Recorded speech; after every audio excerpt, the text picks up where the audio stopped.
오늘 예배에 오신 여러분을 예수님의 이름으로 환영합니다. 우리 잠깐 좀 예배 들어가기 전에 함께 잠깐 기도했으면 좋겠어요.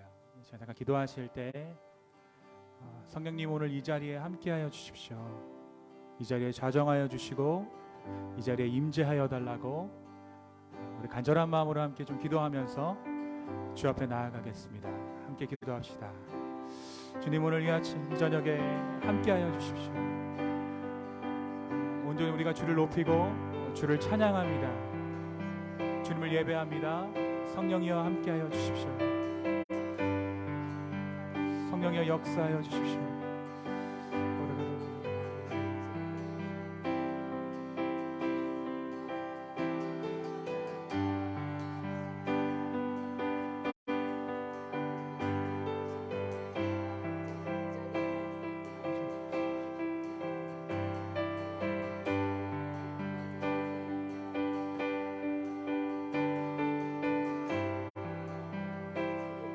주님, 오늘 이 저녁에 우리와 함께하여 주십시오. 우리의 찬양 가운데 거하여 주시고 이 집회 가운데 역사하여 주시옵소서. 주님 한 분만 영광 받으시고 그 어떤 사람도 주목받는 것이 아니라 오직 주 예수 그리스도의 말씀이 이곳 가운데 선포될 때에 하늘나라의 영광이 온전히 집회 가운데 이 저녁에 우리 가운데 함께하실 줄로 믿습니다. 성령이여 우리 가운데 함께하여 주시옵소서. 그 자리에서 일어나실 수 있으신 분들은 우리 함께 일어나서 찬양합니다. 주 안에 있는 나에게 단 근심이 있으랴. 십자가 밑에 나아가 죄 짐을 풀어. 다시 한번 주 안에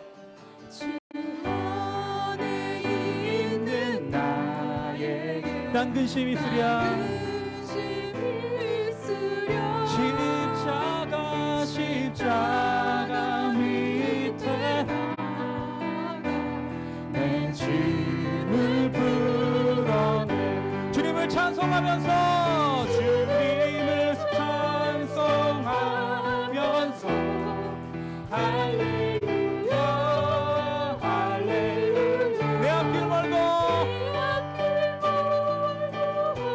나 주님만 따라가리.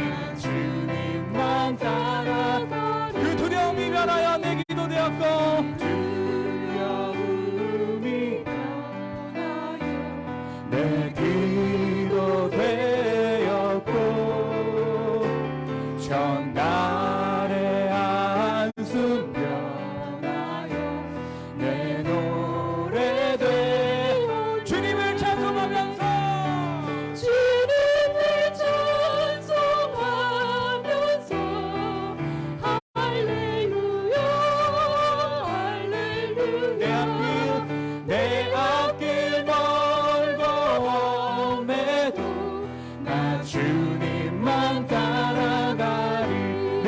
자비하셔서 내 주는 자비하셔서 늘 함께 계시고 내 궁핍함을 아시고 내 궁핍함을 아시고 아멘. 우리의 필요를 채우시는 주님을 찬양합니다. 주님을 찬송하며 할렐루야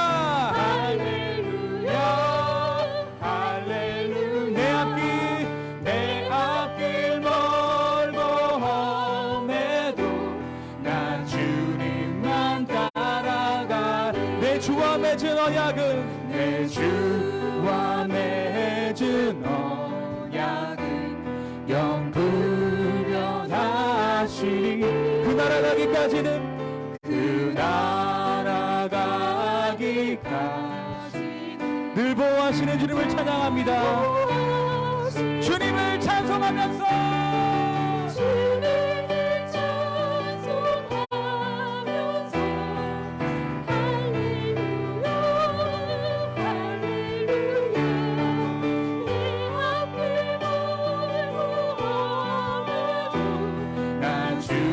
그 4절입니다.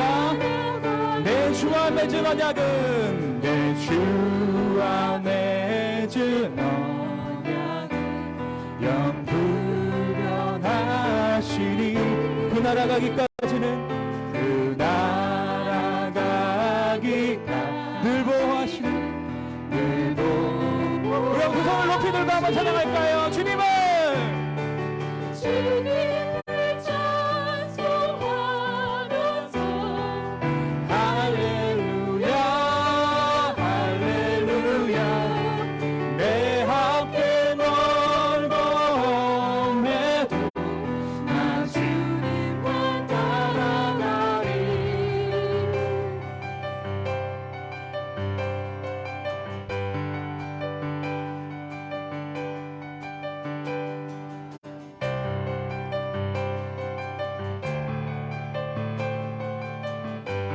시작됐네 우리 주님의 시작됐네 우리 주님의 능력이 나의 삶을 다스리고 새롭게 하는 자유 안에 죄와 사망으로부터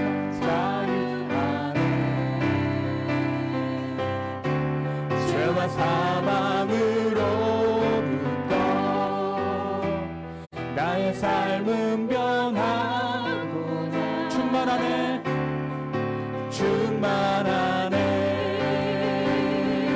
은혜로다 은혜로다 주의 은혜 하양없는 주의 은혜 은혜로다 주의 은혜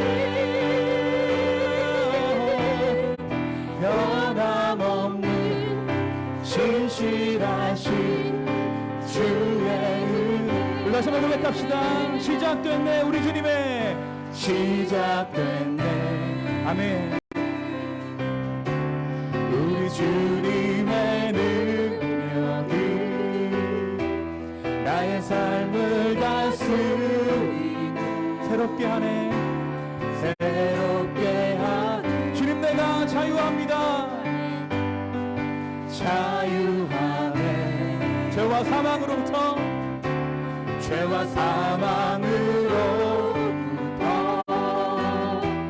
나의 삶은 변하고 충만하네 충만하네 은혜로다 주의 은혜 하양없는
나라 주님이 맡기신 하나님 나라 믿음의 눈으로 바라보리라.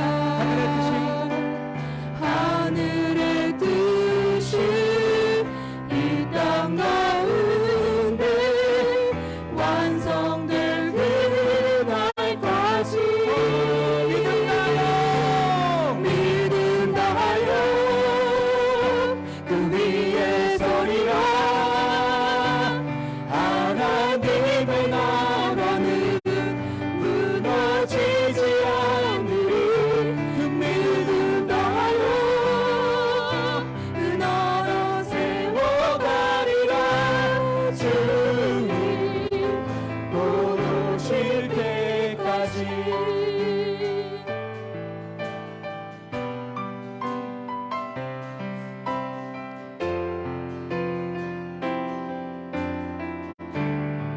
이곳에 임하신 이곳에 임하신 하나님 나라 가난한 마음으로 가난한 마음으로 바라보리라. 먼저 그 나라와 먼저 그 나라 그 뜻 구하며 나의 삶 드리리. 주님이 맡기신 하나님 나라 주님이 맡기신 하나님 나라 믿음의 눈으로 바라보리라.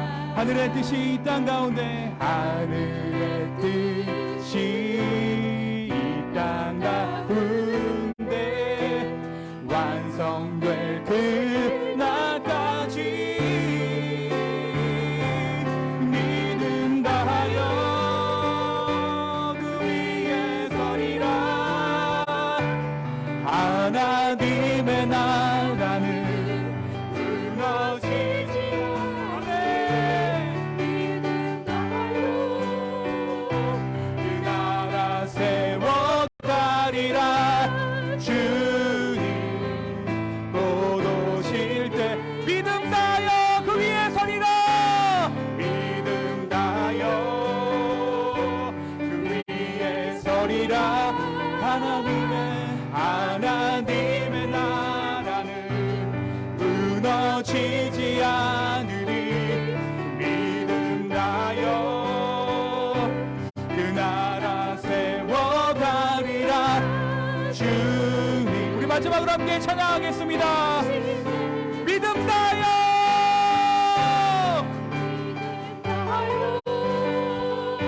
그 위에 서리라. 하나님의 나라는 무너지지 않으리. 그 믿음 다하여 그 나라 세워가리라. 주님 곧 오실 때까지. 우리 시간 함께 다 같이 기도했으면 좋겠습니다. 성령님 오늘 이 저녁에 우리의 삶 가운데 주님의 일을 행하여 주시고 오늘 우리가 드리는 이 예배가 정말 진정으로 살아있는 예배 되게 하여 주십시오. 다시 한번 살아있는 하나님을 만나는 예배, 주님을 경험하는 예배 되게 해달라고 우리 간절한 마음으로 함께 기도하며 주님께 나아가겠습니다. 함께 기도합시다.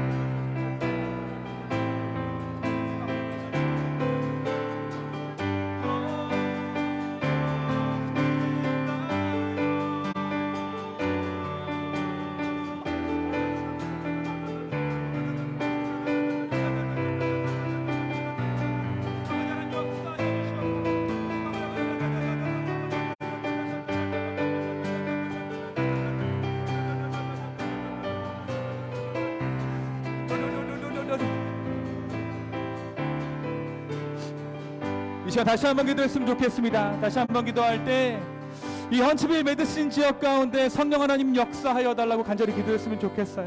특별히 각자 속하신 교회 위에서 다 같이 한번 기도해 주십시오.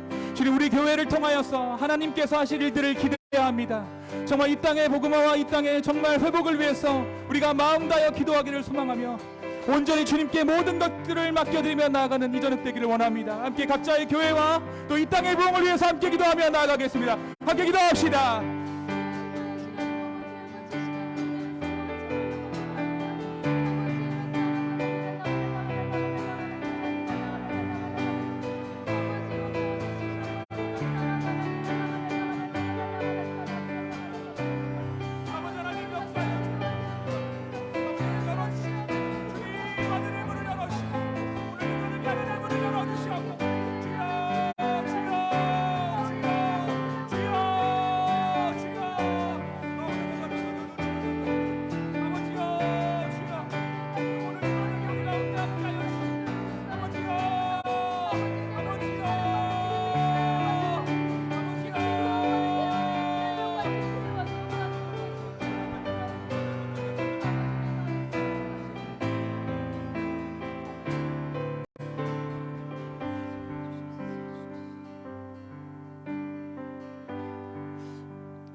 자리에 앉으시겠습니다.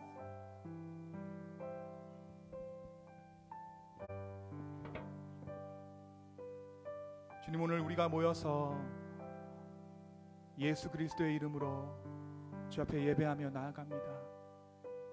성령의 오늘 이 저녁에 우리와 함께하여 주시옵소서. 특별히 우리를 사랑하셔서 오늘 이 자리에 불러주신 주님의 은혜를 감사합니다. 각자의 상황이 있고 처지가 있지만 그럼에도 불구하고 오늘 우리가 한 마음 주님을 예배하고 주님을 찾는 마음으로 이곳에 모였습니다. 성령이여, 우리 가운데 함께하여 주시고 충만히 임재하여 주시옵소서. 특별히 말씀을 듣는 가운데 주 예수 그리스도의 나라가 임재케 하여 주시고 하늘나라를 바라보게 하여 주시고 하늘나라를 꿈꾸게 하여 주시고 무엇보다 우리 마음 가운데 있는 벽들이 허물어지게 하여 주시옵소서. 주님, 오늘 이 밤에 주님께서 하실 일들을 기대합니다. 주여, 우리 가운데 역사하여 주시고 은혜 베풀어 주시옵소서. 감사하며 이 모든 말씀 살아서 역사하시는 예수님의 이름으로 기도하였습니다. 아멘.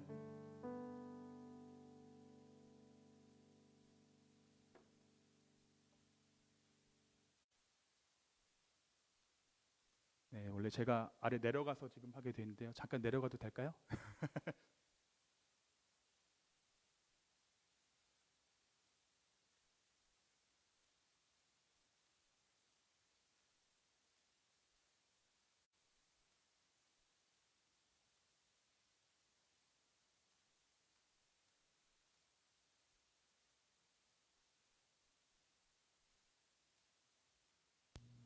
네, 오늘 예배에 오신 여러분을 예수님의 이름으로 환영합니다. 네, 오늘 하나님의 말씀을 잠깐 함께 읽었으면 좋겠는데요. 네, 에베소서 1장 20절에서 23절의 말씀입니다. 우리 한 목소리로 좀 읽어볼까요? 네, 에베소서 1장 20절에서 23절의 말씀을 우리 앞에 계신 스크린 참조하셔서 한 목소리로 읽겠습니다. 시작. 그의 능력이 그리스도 안에서 역사하사 죽은 자들 가운데서 다시 살리시고 하늘에서 자기의 오른편에 앉히사 모든 통치와 권세와 능력과 주권과 이 세상뿐 아니라 오는 세상에 일컫는 모든 이름 위에 뛰어나게 하시고 또 만물을 그의 발 아래에 복종하게 하시고 그를 만물 위에 교회의 머리로 삼으셨느니라. 교회는 그의 몸이니 만물 안에서 만물을 충만하게 하시는 이의 충만함이니라. 아멘. 네, 오늘 이 에베소서 1장 20절에서 23절의 말씀을 가지고 우리 노진준 목사님께서 말씀을 선포해 주실 텐데요. 우리 목사님 현재 지금 달라스에서 거주하고 계십니다. 그런데 우리 이 헌치빌에 있는 교민분들 만나러 먼 걸음 해주셨어요. 그리고 올해 작년이죠. 벌써 작년인데 다니엘 기도회에서 또 목사님 강사로 또 요즘에는 유튜브 잘잘법을 통해서 목사님 인사 여러분께 드리고 있고 많이들 알고 계실 텐데요. 목사님은 볼티모어 갈보리 장로교회에서 담임 사역하시고 또 LA 한길교회에서 담임 목사로 섬겨 주셨습니다. 지금은 순회 선교하고 계세요. 그래서 이 지역 저 지역 마다하지 않으시고 여건이 되시는 대로 몸이 조금 불편하시지만 그럼에도 불구하고 하나님 사명 가지고 복음 전하고 계십니다. 우리 목사님 나오실 때 우리 큰 박수로 환영하겠습니다.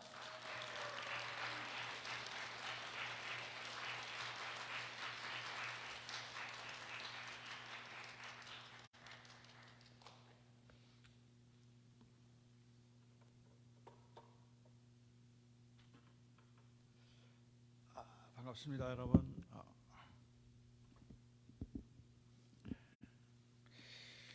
지금 여기 시계가 없죠. 시계가 없는데 저도 시계가 없어서 제가 설교를 혹시 3시간 할지도 모르니까 그러니까 1시간쯤 되면 뒤에서 좀 사인을 주시면 좋겠습니다.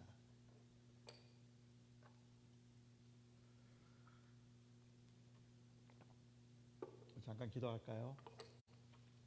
사랑하는 나의 아버지 하나님, 부족한 제가 오늘도 준비한 설교를 가지고 우리 헌스빌에 있는 사랑하는 주님의 성도들 이제 함께 말씀을 나누고자 합니다. 간절히 기도하는 것은 제가 준비한 이 설교가 곧 하나님의 말씀은 아닐진데 이 설교를 통해서 하나님의 말씀이 선포되게 하시고 설교를 통해서 하나님의 말씀이 들려질 때 결단하고 헌신할 수 있는 용기도 주시며 하나님의 위로가 이곳에 있기를 간절히 소망합니다. 주께서 함께 하심으로 하나님의 그 위로하심 그리고 그 하나님의 능력이 아름답게 드러나는 시간 되게 하여 주시옵소서. 예수님의 이름으로 기도합니다. 아멘. 사람들은 다 강함을 원합니다. 강함에 대한 갈망이 있어서 강하고 싶어지죠. 부자가 되고 싶은 것도 결국은 그 강함에 대한 열망일 거고 교회가 좀 컸으면 좋겠다고 생각하는 것도 강함에 대한 열망이라고 말할 수 있을 것 같아요. 저는 제가 태어나서 8개월 됐을 때 소아마비 장애인이 되었으니까 평생을 저는 장애인으로 산 셈입니다. 어릴 적부터 저는 제가 장애인이라서 약하다는 것을 알고 있었기 때문에 강해지거나 아니면 강해 보여야 한다고 생각을 했습니다. 강하지 않고 약해 보이면 사람들에게 무시를 당하게 될 거라고 생각을 했기 때문에 제가 열심히 공부를 하려고 했던 것도 사람들과 좋은 대인 관계를 유지하려고 했던 것도 어떨 때는 그냥 그렇게 대인 관계를 유지하기 위해서 거의 모든 모임의 자리에서 제가 분위기를 주도했던 것 같아요. 그렇게 분위기를 주도하고 집에 들어가면 좀 쓸쓸하죠. 그럼에도 불구하고 저는 제 약함을 보이면 안 된다는 생각을 하고 강해 보여야 된다고 생각을 했던 것 같습니다. 그러다가 제가 대학교 2학년 때 주님을 영접하고 고등학교 2학년 때 죄송합니다. 주님을 영접하고 고등학교 2학년 때 목사가 되겠다고 헌신하면서 제가 기도를 시작했죠. 4년 동안 하루도 빼놓지 않고 했던 기도는 절 좀 강하게 해주십시오. 그런데 강하게 해달라는 말은 결국은 제 다리를 좀 고쳐주십시오. 그거였습니다. 제 다리를 좀 고쳐주시면 제가 좋은 목사 되겠습니다. 그래서 제가 열심히 살 테니까 절 좀 강하게 해주십시오 하는 것이 저의 기도였고 그렇게 4년의 기도 끝에 어느 집회에서 하나님께서 저에게 깨닫게 해주셨던 것은 난 널 강하게 하지 않겠다는 것이었습니다. I'm not going to make you strong. 그게 하나님께서 저에게 깨닫게 해주셨던 것 같아요. 나는 너를 강하게 하지 않을 거야. 하지만 내가 너의 강함이 되어줄 거야. 이 말은 어찌 생각하면 나는 내가 좀 강해서 독립적인 삶을 살고 싶었는데 하나님께서는 그것보다는 하나님이 강함이 되셔서 하나님을 절대적으로 의존하지 않고는 살 수 없게 만드시는 그래서 하나님 없이는 못 살게 하신 것이었다. 결국은 저는 힘을 원했지만 하나님께서 원하셨던 것은 오히려 힘을 빼기를 원하셨던 것 같습니다. 그런데 우리가 이 세상을 살면서는 사실 힘이 있어야, 그래야 무시당하지 않고 조금 더 편안한 삶을 살 수 있을 거라고 생각을 하기 때문에 사람들은 힘을 원하죠. 고대 히랍의 영웅들은 강한 힘과 그리고 기술로 모든 싸움을 싸워서 이길 수 있는 사람들이었습니다. 뭐 헤라클레스도 그렇고 아킬레우스도 그렇고 다 강한 힘과 기술을 가지고 상대를 물리치고, 그리고 어떤 역경과 어려움 가운데도 주어진 임무를 완수할 수 있는 사람들이 옛날에는 영웅이었습니다. 그래서 모든 사람들을 눌러서 다스릴 수 있는 사람, 가장 강력한 힘을 가진 사람이 진정한 통치자였습니다. 그러니까 진정한 통치자라고 말하면 강력한 힘과 기술로 다른 사람들을 다스릴 수 있는 사람인데, 서양에서 이런 영웅의 이미지, 지도자의 이미지를 바꾼 것이 바로 예수의 사건이었다라고 사람들은 말하죠. 어떤 사람은 말하기를, 그래서 진정한 영웅은 이 힘으로 상대방을 누를 수 있는 그런 사람이 아니라 더 나은 가치를 위해서 기꺼이 자기를 희생할 줄 아는 사람이라는 새로운 이미지를 만들어낸 분이 바로 예수였다라고 그렇게 말하기도 했습니다. 그런데 이런 영웅의 이미지를 바꾼 사건이 2001년도에 있었습니다. 여러분들이 다 아시는 911 사건입니다. 캐나다의 저널리스트인 윌리엄 토머스라고 하는 사람이 한 말에 의하면, 자기 희생은 이제는 더 이상은 궁극적인 가치가 아니라 사실은 아주 이기적이고 그리고 굉장히 위험한 행동일 수 있음을 911을 통해서 우리는 배웠다라고 이야기를 했습니다. 이 잘못된 자기 희생은 인류를 아주 극단적으로 위기에 처하게 만들 수 있기 때문에 물불을 가리지 않고 목표와 가치를 위해서 달려가는 그 사람들은 사실은 굉장히 위험한 사람이 될 수 있다고 생각을 하게 된 것이죠. 아마도 그래서인지는 모르지만 이제 그 이후에 이 사실 진정한 의미에서의 영웅은 누군가 하면, 진정한 영웅은 어떤 가치와 목적을 위해서 물불을 가리지 않고 자기를 희생하고 달려갈 수 있는 사람이 아니라 주어진 일상에서 건전한 사고를 가지고 다른 사람들과 함께 어우러질 수 있는 용기를 가진 사람, 그 사람들이 진정한 영웅이라고 이제 생각하게 되었다는 거죠. 그러니까 2023년을 살고 있는 저희들에게 있어서 익숙한 영웅의 이미지는 그냥 섬김을 받기보다는 섬기려는 사람, 오히려 굉장히 대단한 가치를 가지고 사람들을 선동하는 사람보다는 차라리 주변에 있는 사람들과 같이 어우러져서 함께 건전하게 살아가는 사람들이 더 참된 영웅일 거라고 사람들은 생각을 하게 된 거죠. 이 카리스마를 가지고, 아주 강력한 카리스마를 가지고 사람들을 좌지우지할 수 있는 그런 사람보다는 그냥 평범한 동네 아저씨 같은 이미지로 푸근하게 사람들 곁에 있는 사람들이 좋은 지도자라는 생각을 하게 된 거죠. 그래서 교회에서도 이제는 교회 목사를 생각할 때 이 좋은 지도자인 목사는 옛날처럼 그렇게 아주 때로는 독재적으로 보일 만큼 그렇게 강력한 카리스마를 가지고 어떤 목표를 향해서 교인들을 끌고 들어가는 사람이 아니라 오히려 그냥 동네 아저씨처럼, 그냥 가까운 친구처럼 그렇게 함께 어우러져서 살아가는 사람들, 그런 사람들이 좋은 목회자라고, 편안한 목사라고 사람들은 생각하고 있습니다. 어쩌면 이런 이미지에 익숙해져 있는 저희 포스트 마던 시대를 살아가고 있는 우리들에게 오늘 본문에 있는 말씀은 조금 생소할 수 있어요. 모든 통치와 모든 권력과 모든 권세와 모든 주권이 그 앞에 무릎을 꿇게 될 것이며, 그래서 그 모든 주권과 권세가 그 앞에 무릎을 꿇어서 그래서 이 다스림을 받게 될 것이라는 이 이미지가 우리에게는 그렇게 익숙한 이미지가 아닐 수도 있겠다는 생각을 하게 되죠. 결국 권력, 권세, 주권이라는 것은 힘을 의미할 텐데, 세상의 모든 권력과 그리고 세상의 모든 주권이 예수님 앞에 무릎을 꿇게 되고 그리고 예수님을 섬기게 될 것이라는 그러한 의미일 텐데, 예수님을 나의 주님으로 믿고 살아가는 사람들에게서는 그 말에 크게 이의는 없지만, 그렇지만 솔직히 그 말에 그렇게 가슴이 설레이지도 않아요. 왜냐하면 현실이 안 그래요. 하나님이 모든 것을 다 다스리시고 예수님이 모든 것을 주권자가 되신다고 말씀하시지만, 우리가 살고 있는 세상에는 그렇지가 않기 때문에 그 말에 고개를 끄덕여서 동의를 할 수는 있지만 막 가슴이 설레이도록 뛰게 되거나 뭐 이렇게 되는 것은 아닌 것 같아요.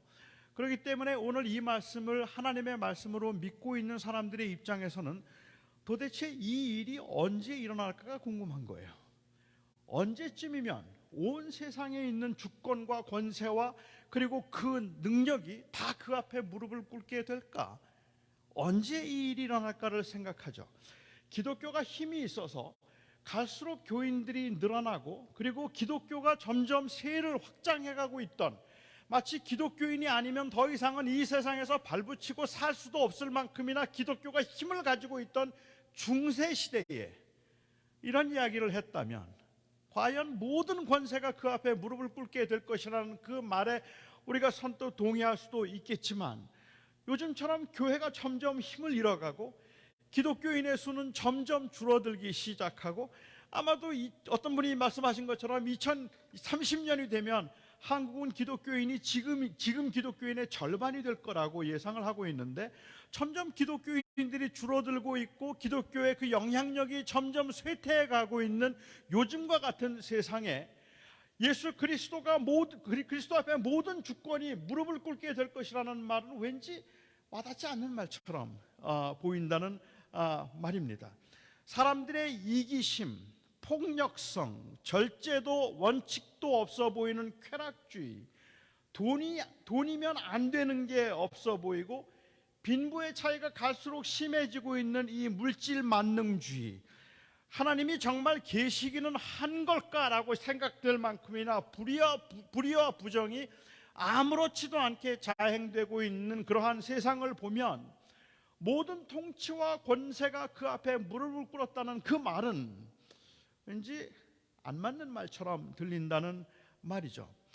저는 이 말이 우리들에게뿐만 아니라 당시 에베소 교회 교인들에게도 이 말이 그렇게 감동스럽게 들리지 않았을 거라고 생각합니다. 바울이 에베소에 가고 싶어 했던 건 2차 전도 여행 때였어요. 그런데 하나님께서 막으셔서 그는 2차 전도 여행 때 마게도냐 유럽 쪽으로 선교 여행을 떠났고 고생 많이 했습니다. 물론 열매가 있기는 했지만 굉장히 많은 고생을 했고, 3차 전도 여행 때 마침내 그는 에베소에 갈 수 있었습니다. 바울이 에베소를 원했던 것은 에베소가 소아시아에서 가장 큰 도시였기 때문일 수도 있겠고, 아니면 선교 전략상 거기에 유대인들이 가장 많이 살고 있었기 때문일 수도 있습니다. 아무튼 바울이 에베소에 가서 선교를 시작하면서 에베소에서 바울이 짐작했던 것처럼 놀라운 역사가 일어나기 시작했어요. 두란노 서원을 세웠는데 아시아의 모든 사람들이, 뭐 조금 상징적인 표현이겠죠, 정말로 수많은 사람들이 그곳에 와서 바울의 강론을 들었다고 했습니다.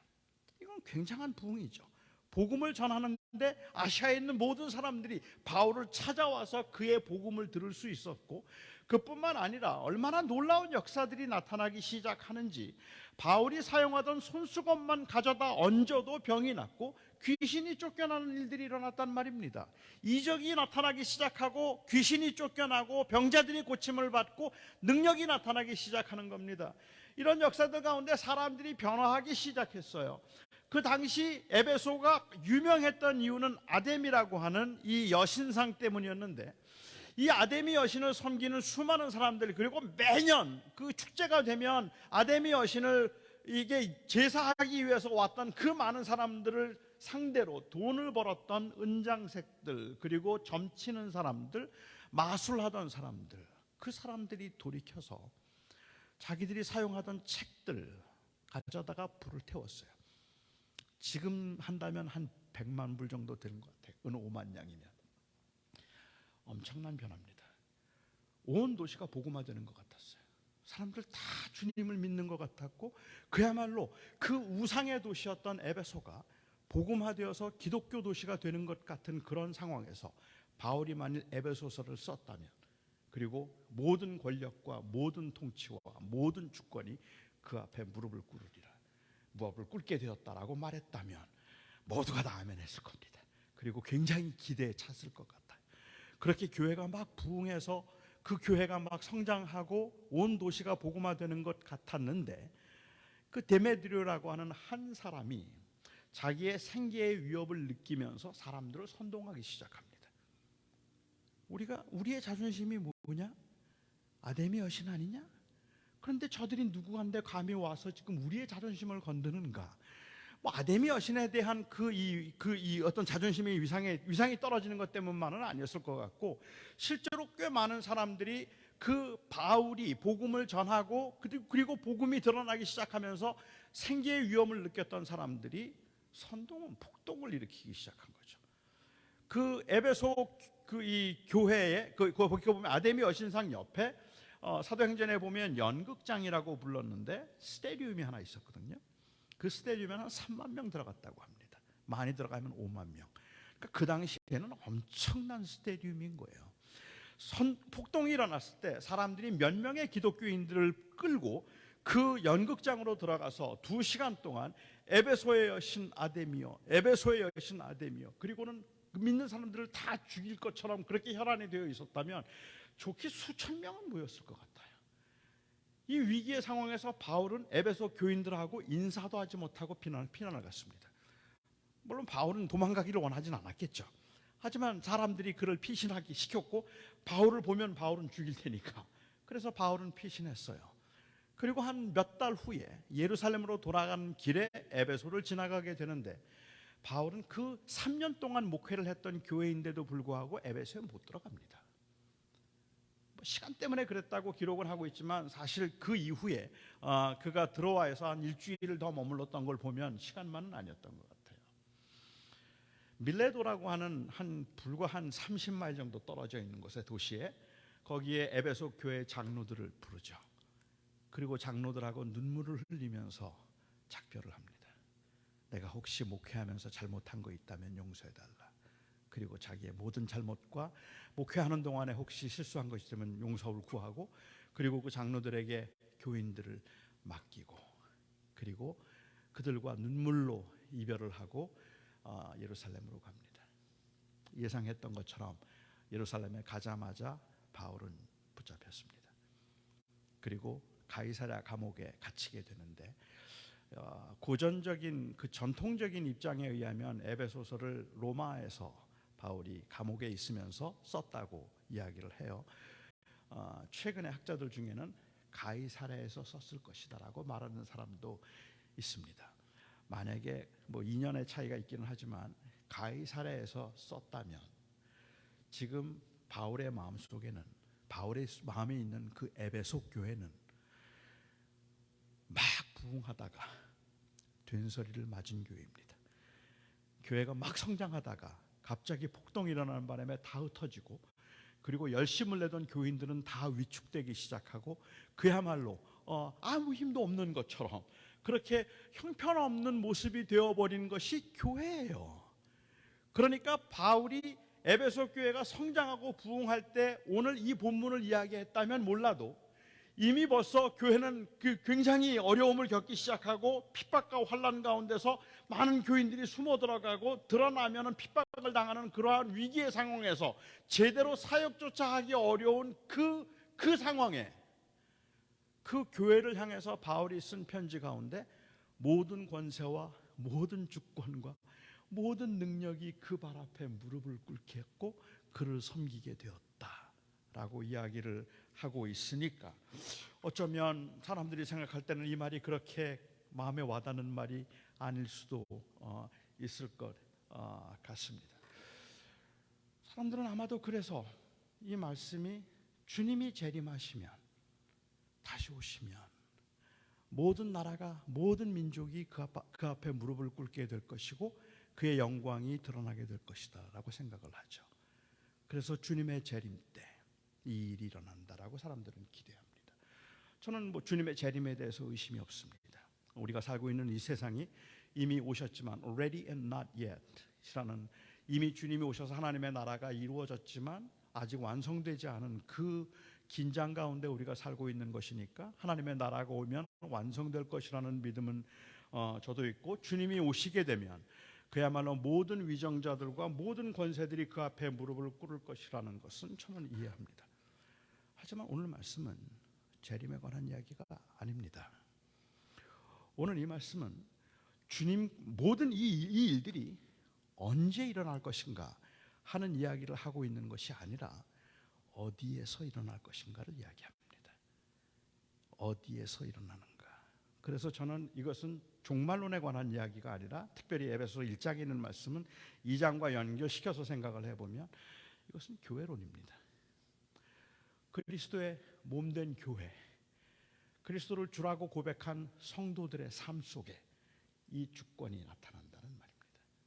그러니까는 그리스도를 믿고 그리스도를 주라고 부르는 사람들이 모여있는 교회에서는 예수 그리스도가 주가 되시고 모든 사람들은 그 발 앞에 무릎을 꿇게 될 것인데, 황제이든 아니면 최고의 권력가든 부자이든 능력자든 누구든지 예수 그리스도를 주라고 인정하는 사람들은 그 발 앞에 무릎을 꿇어서 그를 결국은 섬기게 될 것인데, 이 일이 교회에서 일어난다라고 말하고 있는 거죠.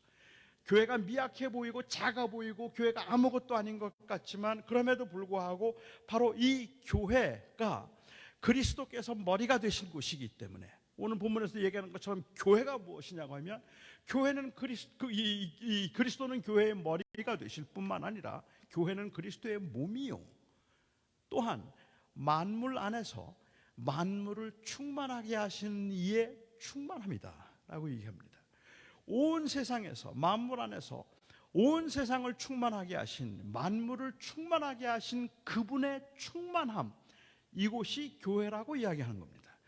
에이브러임 카이퍼는 이 부분에 대해서 좀 설명을 말하기를 예수 그리스도께서 내 것이라고 클레임하지 못할 것이 하나도 없는 곳, 그곳이 바로 교회다라고 얘기하죠. 그러니까 그리스도께서 내가 주인이야 라고 말하면, 내 거야 라고 말하면 모든 사람들이 아멘이라고 말하고 오직 그만이 주인 되심을 인정할 수 있는 그곳, 그래서 그분을 섬기고 그분을 섬기는 것을 가장 큰 기쁨과 또한 진정한 자유로 생각할 수 있는 그 유일한 장소가 어디냐고 말하면 교회란 말입니다. 그냥 단순히 이 교회 건물이 아니라 바로 그리스도를 주라고 부르는 성도들이라는 말입니다. 교회는 이 성도들이니까 거기가 바로 교회이고 그곳에서 이 일이 일어난다고 이야기를 하고 있는 것이죠. 그리스도의 다스림과 통치를 인정하고 그 앞에 누구나 다 인정해서 겸손하게 머리를 숙일 수 있는 곳이 바로 교회입니다. 아직은 하나님의 나라가 온전히 임하지 않았으니까 세상에서는 그리스도의 주되심을 인정하지 않습니다. 우리는 위정자들을 통해서 하나님의 그리스도의 주되심을 이제는 우리는 드러내기 어려울 겁니다. 위정자들은 그것을 선포하거나 인정하지 않을 거니까.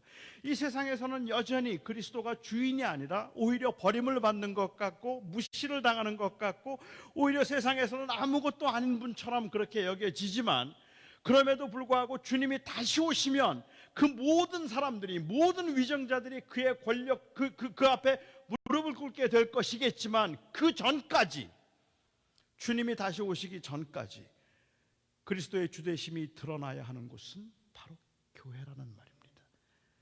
바울의 그 비전은 바로 거기에 있는 거죠. 오직 그리스도만 존귀케 되는 것. 사실은 그렇기 때문에 우리 교인들이, 그리고 그리스도인들이 이 세상에 살면서 진정으로 아파하고 힘들어해야 되는 것은 세상의 타락이 아니라 교회의 타락이에요. 세상은 타락할 수밖에 없어요.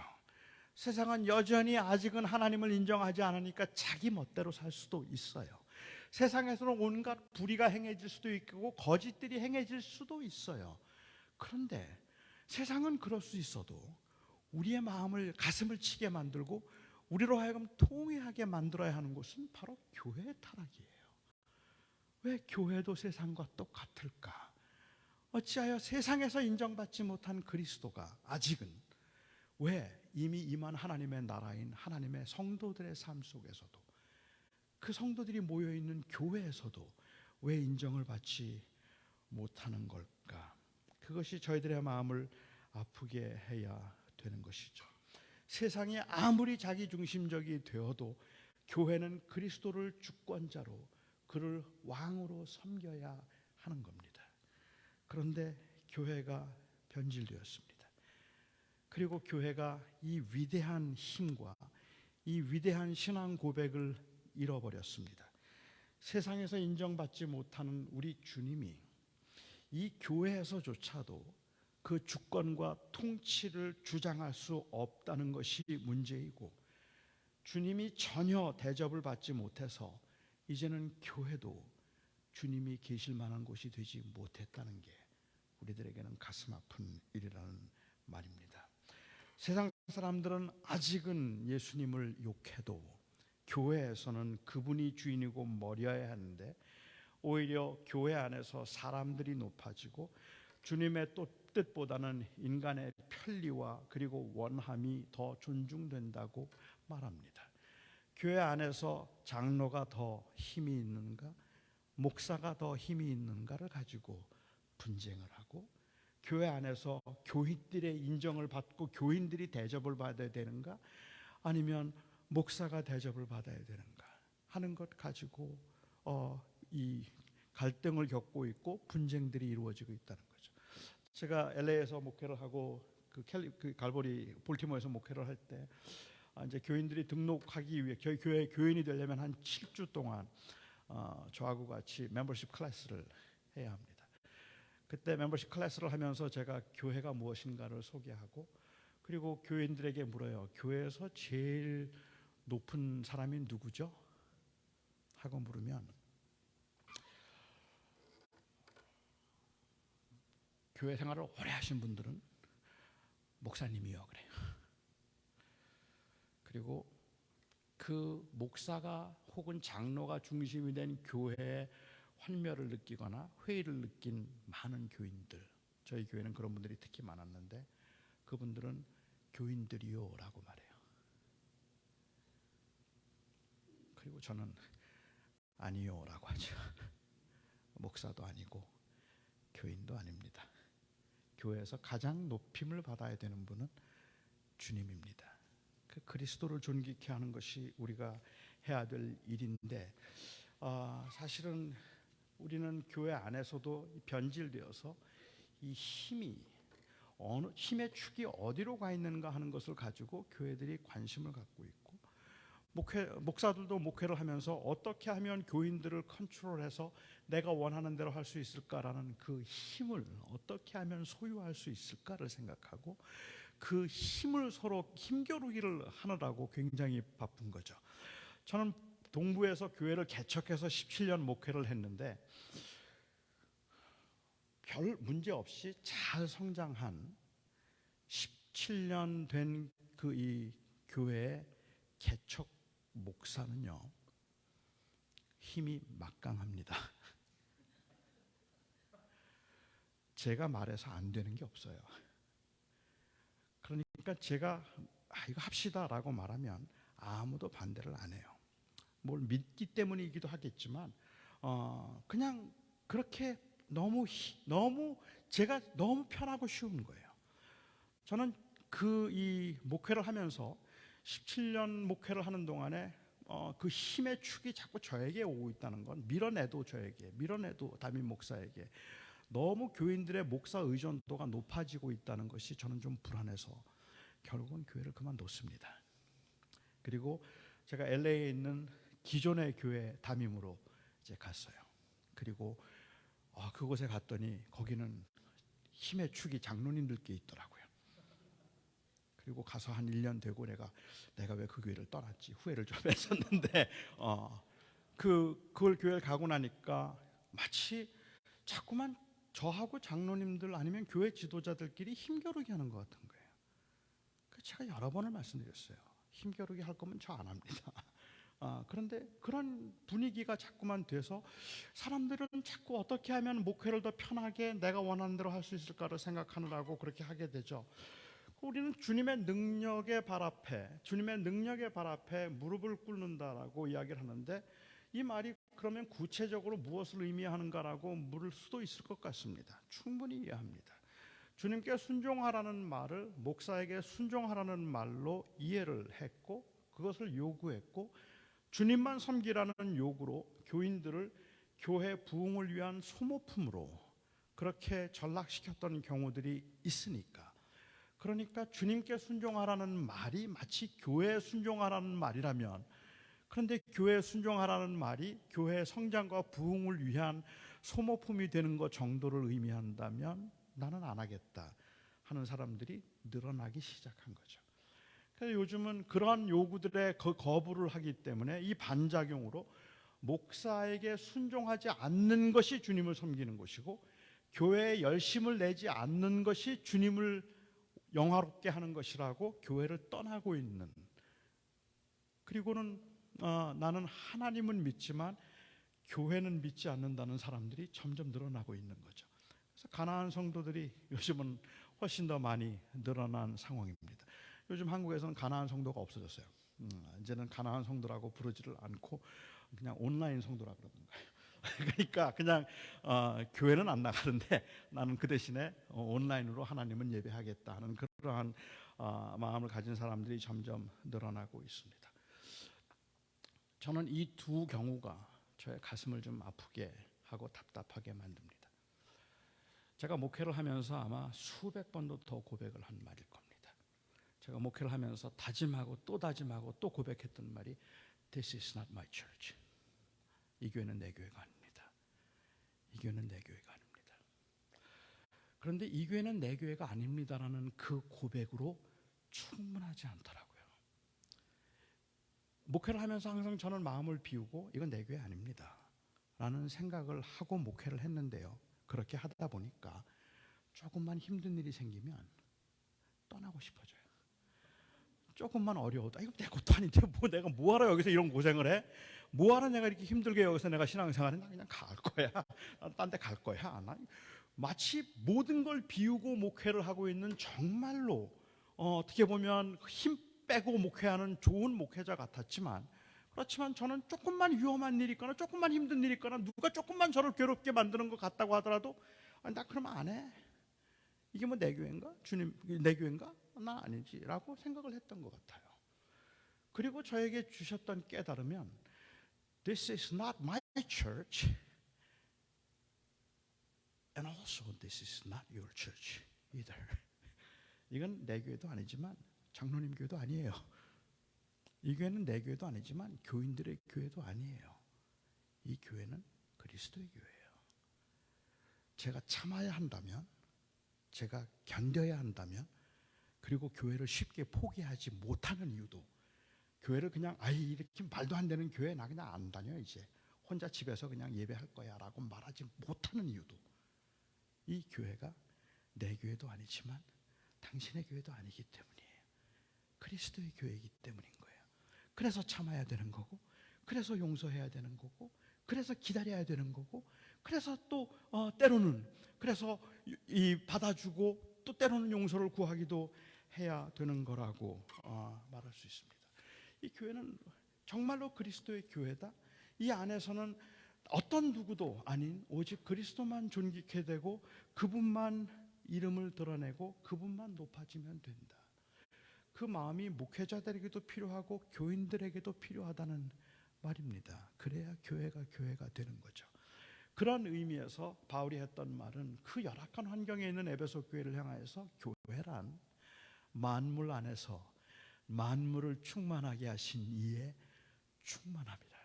얼마나 엄청난 거대한 비전입니까? 그런데 그게 교회란 말이에요. 그래서 교회는 달라야 된다고 이야기하죠. 그러면 그리스도의 주되심을 교회는 어떻게 드러내야 될까라는 질문을 할 수가 있을 것 같습니다. 어떻게 하면 우리가 그리스도의 주되심을 온전하게 드러내고 어떻게 하면 우리가 이 그리스도의 교회를 아름답게 우리가 이 교회를 세울 수 있을까라고 생각하면 저는 결국은 그리스도의 교회가 되도록 하기 위해서 가장 우리가 경계해야 되는 부분이 있다면 그것은 바로 나라고 생각합니다. 왜냐하면 그 힘을 추구하고 있는 인간의 그 본성이 바로 죄성이기 때문에 그렇습니다. 팀 켈러가 쓴 책 가운데 The Meaning of Marriage라는 책이 있어요. 결혼의 의미라는 책이 있는데 그 책에 보면 그 서론 부분에 말하는데 그리스도인의 가정에서 필수적으로 절대로 필요한 그인 것이 있다면 자기가 죄인인 것을 아는 것이다 라는 그 이야기를 하고 있습니다. 그래서 그것이 바로 가정을 화목하게 만들고 그리스도인의 가정을 만드는 법이라는 거죠. 그런데 이 말의 의미는 그러니까는 내가 죄인이라는 것을 항상 인정하고 내가 잘못했다고 말하라는 것을 의미하지는 않습니다. 저는 제가 지금 결혼한 지 36년 됐는데요. 36년 동안 돌아보면 뭐 그렇게 싸운 일이 별로 없기는 해요. 좀 마음이 상한 적도 있고 좀 마음에 안 드는 적도 있기는 하지만 뭐 대놓고 막 싸웠던 기억은 별로 없기는 한데 그런데 저는 알아요. 만약에 팀 켈러의 의미가 그런 의미라고 말한다면 저는 제 아내하고 이야기를 하면서도 저는 한 번도 제가 다 잘했다고 말한 적이 없어요. 제가 잘못한 게 있어요. 전 분명히 잘못했어요. 제가 잘못한 게 있기 때문에 난 내가 잘못했다는 거 다 인정해요. 그런데 문제는 제 아내가 조금 더 잘못했어요. 저는 그게 용납이 안 되는 거예요. 그러니까 나도 내가 다 잘했다는 거 아니야. 나 잘못한 거 많어. 그렇지만 당신도 좀 심했지. 그거잖아요, 그렇죠? 근데 그 상황에서 분명히 내가 다 잘못한 건 아닌데도 불구하고 다 내 잘못입니다, 내 탓입니다라고 말하는 게 죄인임을 인정하는 게 아니라는 말입니다. 여기에 죄인임을 인정하라는 말의 의미는 결국은 내 삶의 주인이 누군가를 인정하라는 거예요. 내 삶의 주인이 나인가 아니면 그리스도인가, 그것을 인정하라는 이야기겠죠. 제 아내가 100% 잘못했다고 해도 그를 제가 용납하고 용서할 수 있는 것은 그것은 단순히 제 아내가 잘했기 때문에 잘못했기 때문에 그런 게 아니라 그리스도가 주인이기 때문인 거예요. 내가 그를 용서할 수 있는 것은 100% 잘못했는데도 용서할 수 있는 것은 나의 어떤 인품 때문도 아니고 제 아내에게 그런 가능성이 있기 때문인 것이 아니라 그리스도께서 주인이시기 때문에 바울은 그 이야기를 2장에서 설명하죠. 그리스도께서 주인이 되심으로 하나님과 우리의 사이에 담을 허셨는데 그 십자가를 통하여서 이제는 우리 안에 담을 허셨다라는 이야기를 하죠. 당시 교회로서는 상상하기 어려운 이야기를 지금 바울이 하고 있는 겁니다. 너무 엄청난 차이가 있는 그 상황에서 바울이 하고 있는 말은 여자와 남자가 하나가 되고 종과 주인이 하나가 되며 이방인과 유대인이 하나가 될 수 있는 곳, 거기가 교회다. 세상 어디에도 그런 데는 없어요. 그런데 교회는 된다. 왜요? 그리스도가 머리시니까, 그리스도가 주인이니까. 내가 주인이면 안 되죠. 그 당시에 어떻게 유대인과 이방인이 어떻게 하나가 돼요? 서로 손만 닿아도 더럽고 부정하다고 집에 와서 손을 씻는 사람들인데 어떻게 하나가 된단 말입니까? 여자와 남자가, 여자 아니면 노예들은 그야말로 things, 물건들이에요. 원하면 죽일 수도 있다고 생각했던 그 사회에서 어떻게 한 인격체로서 서로를 존중해서 하나라고 말할 수 있겠느냐는 말이에요. 이 말도 안 되고, 아니 도저히 그 사회에서는 가능하지 않은 그 일을 바울이 지금 말하기를 그거는 가능해지는 것이 교회인데, 왜냐하면 교회는 만물 안에서 만물을 충만하게 하신 이의 충만함, 그 그리스도의 주되심이 온전히 드러나는 것이 교회이기 때문이다라고 얘기하는 거죠. 이게 바로 그가 가지고 있던 이상인 겁니다. 그런데 우리가 범죄하면서부터 사실 아담과 하와가 지었던 죄가 교만의 죄라고들 말하는, 불순종의 죄라고 말하는데, 여기에 불순종이라는 말의 의미는 그냥 시키는 대로 하지 않았기 때문이라는 뜻이 아닙니다. 불순종이라는 말의 의미는 하나님이 하나님 되심을 인정하지 않았다는 뜻이잖아요. 그러니까 선악과를 만들어 놓으셨어요. 그리고 주님께서 시험하기 위해서 만들어 놓으시고 이 선악과 먹으면 죽어, 먹지 마. 얼마나 순종하는가 보려고. 그런데 너무 맛있어 보여서 하와가 먹었어요. 하나님께서 너무 화가 나신 거예요. 먹지 말라는데 먹어서. 그래서 다 지옥에 보내버리셨어요. 그렇게 생각하고 나면 하나님이 좀 잔인하지 않습니까? 세상 사람들이 듣는 메시지는 그 메시지인 것 같아요. 이건 마치 이런 거예요. 제가 제 아들이 얼마나 저한테 순종하는가를 좀 보고 싶었어요. 순종하는지 안 하는지 보고 싶어서 시험하기 위해서 제가 굉장히 맛있는 쿠키를 하나 구워놨어요. 너무 맛있게 쿠키를 구워서 제가 식탁 위에 올려놓고 제 아들에게 말해요. 너 이거 먹지 마. 너 이거 먹으면 죽어. 쫓겨난다. 이거 먹지 마. 제 아들이 안 먹을게. 안 먹겠다 그랬어요. 그런데 운동을 갔다가 들어온 제 아들이 너무 배가 고픈 거예요. 그런데 과자가 너무 맛있어 보여요. 그리고 또 그 아이는 저의 그 설마라는, 아버지는 그러지 않을 거라는 그 아버지에 대한 신뢰 때문에 그 과자를 먹었어요. 제가 나갔다가 들어왔더니 과자가 없어진 거예요. 제 아들을 불러서 이 과자 네가 먹었어? 아빠 미안해. 배가 너무 고파서 너무 맛있어 보여서 그냥 먹었어. 너무너무 화가 나는 거예요. 내가 뭘 했어? 너 이거 먹으면 쫓겨난다 그랬지. 내가 먹지 말라 그랬지. 내가 네 친구냐?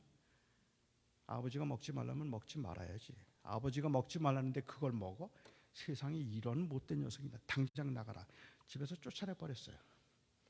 그리고 호적에서 이름을 지워버렸어요. 자, 여러분들은 저의 이런 모습을 보면서 참 그 말에 책임을 지는 정의로우신 아버지시군요. 뭐 그렇게 느껴지십니까? 아니면 참 너무하시네. 뭐 그렇게 느껴지십니까? 하나님을 그렇게 이해하잖아요. 먹지 말라는 걸 먹었다고 하나님은 화나시는 분. 그래서 다 지옥에 보내시는 분. 그러나 사실은 그게 아니거든요. 여기서 그가 불순종했다는 이야기는 뱀이 와서 했던 유혹이에요. 뱀은 아주 간교하게 하와를 유혹하면서 말하죠. 하나님이 정말로 아무것도 먹지 말라고 하셨니? 얼마나 간교해요. 하나님 그런 말 하신 적 없어요. 근데 왜 그 말을 했을까요? 그렇게 질문을 시작했을까요? 정말로 하나님이 아무것도 먹지 말라고 하시더냐? 하와가 대답하죠. 아니, 다 먹어도 되는데 동산 중앙에 있는 것만 먹지 말라고 하셨어. 그러자 뱀이 말합니다. 그건 내가 그걸 먹으면 선과 악을 아는 일에 내가 온전해져서 하나님처럼 될 것이기 때문이야 라고 얘기했어요. 그러니까 처음에 했던 그 유도 질문, 아무것도 먹지 말라고 하셨지라는 말의 의미는 You ain't free, are you? 너 자유하지 않지 말이에요. 하나님을 하나님으로 섬기는 동안은 너 자유하지 않지. 너 진정으로 자유하려면 독립해야 돼. 그 말인 거죠. 그러니까 하나님과의 언약을 깨고 내가 내 인생의 주인이 되라. 내가 하나님처럼 될 거야. 그리고 하와는 먹었습니다. 그러니까 하와가 먹은 이유는 뭐죠? 자기 인생에 자기가 주인이 되기 위해서였어요. 그리고 아담에게 그것을 말했고 아담도 역시 먹음으로 인간은 그 이후로 태어나는 모든 인간들은 자기 스스로 자기 인생의 주인이 되어서 스스로를 행복하게 만들기 위해서 몸부림을 치는 거죠. 돈을 많이 벌면 될까? 명예를 얻으면 될까? 좋은 직장을 가지면 될까? 뭐 좋은 학교를 나오면 될까? 이 모든 힘에 대한 원리들이 결국은 어떻게 하면 내가 행복할 수 있을까요? 어떻게 하면 내가 주인이 되어서 내가 어차피 내가 주인이 되기로 선언을 했으니까 하나님으로부터 독립했는데 어떻게 하면 내가 행복할 수 있을까 하는 그것을 찾고 있죠. 성경에서는 그런 인간들의 그 절망적인 상태를 보여주기 위해서 모든 인간이 죄인이라는 것을 증명하기 위해서 사용하고 있는 그 수단은 조금이라도 잘못을 한 적이 있느냐는 게 아니에요. 캔디 훔쳐 먹었냐? 야동 봤냐? 너 죄인이야 그러면 이렇게 말하지 않아요. 모든 사람들이 죄인인 것을 증명하기 위해서 성경이 사용하고 있는 그 증거는 죽음이에요. 아무리 많은 걸 얻어도 아무리 좋은 대학을 나왔어도, 아무리 큰 부자가 되어서 천하를 떵떵거리는 권력과 힘을 가져도 넌 불행해. 왜냐하면 죽음 때문에. 사람들은 그냥 다 죽으니까, 죽음을 체념했으니까, 그러니까 별 문제가 없다고 생각하지만, 예수님께서 오셔서 말씀하신 것처럼 만일 다시 살 수 있다면, 만일 살 수 있다면 지금 인간이 누리고 있는, 소유하고 있는 것들이 무슨 의미가 있을까? 살 수 있다면, 죽는다 생각한 체념에서 그것이 그냥 일시적이지만 위안이 되는 것들이겠죠. 모든 사람이 죄인이라는 말의 의미는 결국은 인간은 다 죽는다. 그리고 인간은 뭘 해도 소망이 없다. 그런 상황에서 스스로 주인이 되려고 했기 때문에 교회 안에서 그리스도를 믿는 사람들은 이제 뭐가 변했느냐고 말하면, 이제는 내 인생의 주인은 내가 아니라 그리스도십니다 라고 고백한 사람들의 모임이 교회라는 말입니다. 그렇기 때문에 이 안에서 우리가 함께 모여서 하는 고백은 내가 아닙니다, 주님입니다. 그 고백을 우리는 하는 거죠. 그런데 우리는 여전히 교회에 있으면서도 교회조차도 이 힘의 원리에 의해서 움직이려고 하고 있다는 말입니다. 여전히 나는 내가 내 인생의 주인이 되었다는 것을 내려놓지 못한 채 어떻게 하면 내가 더 인정을 받고 더 대접을 받을 수 있을까 하는 것만 생각하는 그러한 모습이 교회를 어렵게 만들고 있는 모습이 되었다는 말입니다. 예수님께서 한 번은 가이사랴 빌립보 지방을 지나가시다가 제자들에게 질문하셨습니다. 사람들이 날 누구라고 하느냐 물으셨어요. 제자들이 대답을 하죠. 어떤 사람은 예레미야라 그러고, 어떤 사람은 세례 요한이라고 하고, 어떤 사람은 선지자라고 말합니다. 이건 굉장한 칭찬이잖아요. 어떻게 말하면 주님 대박 났습니다. 사람들이 주님 정말 좋아해요. 지금 주님 엄청나요. 주님 놀랍습니다. 뭐 그런 이야기일지도 모르죠. 그런데 주님께서 그 말을 들으시고 주님께서 제자들에게 다시 물으셨어요. 그래, then what do you say that I am? 그러면 너희들은 나를 누구라고 하느냐? 세상 사람들은 그렇게 말하는데 너희들은 나를 누구라고 하느냐? 그때 베드로가 대답합니다. 주는 그리스도시요 살아계신 하나님의 아들이십니다. 그 대답이 주님을 만족시켰습니다. 그래서 주님께서는 그 베드로에게 칭찬을 하시죠. 바요나 시몬아, 내가 복이 있다. 이것을 너에게 알게 한 것이 내가 한 것이 아니라 하나님께서 알게 하신 것이라고 말씀하시고, 그 다음에 주님께서는 내 고백 위에 교회를 세우겠다고 말씀하셨습니다. 내 위에 교회를 세우리라. 이건 굉장한 칭찬이잖아요. 바로 그 주는 그리스도시요 살아계신 하나님의 아들이십니다라는 그 고백 위에 교회를 세우겠다고 말씀하시고, 그 다음에 비로소 16장에 보면 비로소 주님께서 그가 예루살렘에 가서 대제사장과 장로들에게 고난을 당하고 그리고 죽임을 당하고 사흘 후에 살아나실 것에 관해서 비로소 말씀하셨어요. 이 교회를 세우겠다고 말씀하신 다음에 고난을 말씀하신 겁니다. 죽음을 말씀하신 겁니다. 부활도 말씀하셨죠. 물론 그들은 부활에 대해서는 아직까지 감이 없었으니까. 그렇지만은 죽음과 부활, 주님께서 그 고난과 죽음에 관한 이야기를, 고난을 당하고 죽임을 당할 거라는 이야기를 하셨을 때 베드로가 깜짝 놀랐습니다. 베드로가 너무 깜짝 놀랐어요. 이게 무슨 말이에요? What did I say before? Didn't I say that you are the Son of God? 하나님의 아들이라고 그런 거 아닌가요? 그런데 주님께서 지금 고난을 당하고 죽겠다고 말씀하시는 거예요. 이게 이해가 되지 않았겠죠. 우리 한글 성경에는 번역이 붙들고 항변하여 가로되라고 되어 있어요. 그 부분이. 그런데 영어 성경에 보면 He set him aside and rebuked라고 되어 있어요. 그러니까 옆으로 불러내어서 야단친 거예요. 아마도 베드로는 지금 한참 칭찬을 받고 지금 굉장히 기분이 업돼 있었겠죠. 그리고 주님께서 이제 그 그리스도시요 살아계신 하나님의 아들이라고 했는데, 하나님의 아들이라 그랬는데 주님이 고난에 관한 이야기를 해요. 하나님의 아들인데. 그래서 베드로가 주님을 불렀을 겁니다. Set him aside라고 했으니까 주님 잠깐만 이쪽으로 좀 와보실래요? 잠깐만. 그리고 저 옆으로 부르는 거죠. 그리고 이제 주님께 야단을 치는 거예요. 주님 아까 내가 뭐라 그랬죠? 주님 하나님의 아들이라고 내가 그랬죠. 그런데 자꾸만 그렇게 죽는다, 고난당한다. 우리도 힘들어요. 우리도 지금 불안해 죽겠는데 힘들고 따랐는데, 아니 지도자라는 양반이 자꾸만 약한 소리 하면 그 우리 따라다니겠습니까? 조금 이럴 때 힘을 내서 그래서 우리 이번엔 들어가서 예루살렘에 들어가서 다시 왕으로 내가 입성하는 거야. 뭐 이렇게 얘기를 하시고 내가 하나님의 아들이니까 이 나라가 모든 권세가 내 앞에 무릎을 꿇을 것이다. 뭐 이렇게 말씀하셔도 우리도 지금 불안한 판인데, 아니 무슨 지도자라는 양반이 자꾸만 죽을 것 같은데 이 고난을 당할 거고 죽는다 이런 자꾸 말씀하시면 우리가 힘 빠져서 되겠습니까? 제가 조금 아까 하나님의 아들이라 그랬잖아요. Rebuked him. 아마도 베드로는 뭘 기대했을까요? 약간 칭찬받고 지금 기분이 업돼 있는 상황에서 주님께서 그래 미안하다, 내가 자꾸만 마음이 좀 불안해져서 자꾸 약한 소리를 했네. 맞아, 네 말이 맞지. 내가 하나님의 아들인데, 그치? 우린 가서 한번 이번에 멋지게 한번 승리하는 거야. 잘해보자. 고마워. 힘줘서 고마워. 이거 기대했을까요? 그런지도 모르죠. 그런데 주님의 책망이 뜻밖이잖아요. 주님께서 말씀하시기를 갑자기 주님을 붙들고 항변하여 가로되 그런 일이 일어날 수 없을 거라고 이야기를 하니까 사탄아 내 뒤로 물러가라.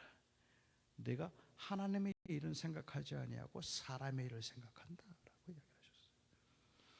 조그마가 칭찬했던 그 베드로에게 사탄이라고 말씀하시는 거예요. 왜 사탄이라 그랬을까? 전 그게 좀 궁금하죠. 왜 사탄이라 그랬을까? 왜 사탄이라 그랬을까? 적어도 마태복음에 있는 기록을 보면 예수님이 하나님의 아들인 것을 처음으로 인정한 것이 마귀예요. 마태복음 기록은 마태복음 4장에 보면 예수님께서 이 광야에서 이제 시험을 받으신 다음에 그 다음에 공생애를 시작하시잖아요. 근데 광야에서 시험을 받으실 때 마귀가 그를 찾아와서 그를 시험하면서 말하기를 내가 만일 하나님의 아들이거든 이 돌들을 명하여 떡덩이 되게 하여 먹으라라고 이야기했어요. If you are the son of God, then make this stone bread and eat. If you are the son of God, then do this. 마귀는 예수님이 하나님의 아들인 걸 알고 있는 거예요. 그러니까는 그는 지금 하나님의 아들인 걸 보여달라는 이야기를 하고 있는 건 아닌 거죠. 자, 그런데 하나님의 아들이면 하나님의 아들임을 보여달라고 지금 마귀가 이야기하고 있는데, 그런데 이게 왜 유혹이고 이게 왜 시험일까요? 예수님은 하나님의 아들이시잖아요. 돌을 떡덩이 만들어서 드시면 되잖아요. 그래서 하나님의 아들인 걸 증명하면 되는 거 아니에요? 그 능력을 증명하실 수 있는 기회잖아요. 그런데 이게 왜 유혹이죠? 40일 금식하기로 하셨는데 38일째 되는 날 와서 이렇게 유혹을 했다면 그건 시험이에요. 이틀 더 금식하셔야 되니까. 그렇죠? 그런데 마귀가 찾아온 건 금식 후예요. 40일 금식 끝나고 난 다음에 왔단 말입니다. 그리고는 내가 하나님의 아들이거든 이 돌을 명하여 떡덩이 되게 먹으라라고 이야기를 하고 주님께서 그 시험을 물리치시고 난 다음에 천사가 바로 수종 들었더라라고 얘기해요. 천사가 수종 들었다는 말이 무슨 말일까요? 먹을 거 갖다 드렸어요. 그래서 드셨어요. 바로 마귀 가자마자 바로 드신 거예요. 아니면 41일 금식돼요. 그러니까 그날 드신 거예요. 그렇죠? 그런데 이게 왜 시험이죠? 금식 끝났는데? 어떤 분들은 말씀하세요. 그건 마귀가 한 말인데, 마귀가 한 말에 시키는 대로 하면 마귀의 말을 듣는 것이 되기 때문에 주님께서 거절하셨다는 거예요. 그럴 수 있을 것 같아요. 근데 저는 그 논리는 조금 유치하다는 생각이 들어요. 시키는 대로 한다고 그 부하가 되나요? 옛날에 제가 어릴 적에는 그렇게 놀았어요. 옛날에 제가 어릴 적에는 이제 초등학교, 한국에서 초등학교 다닐 때 친구들하고 있으면 묻었네 그래요. 어디? 나한테 인사했으니까 이제부터 내 부하야.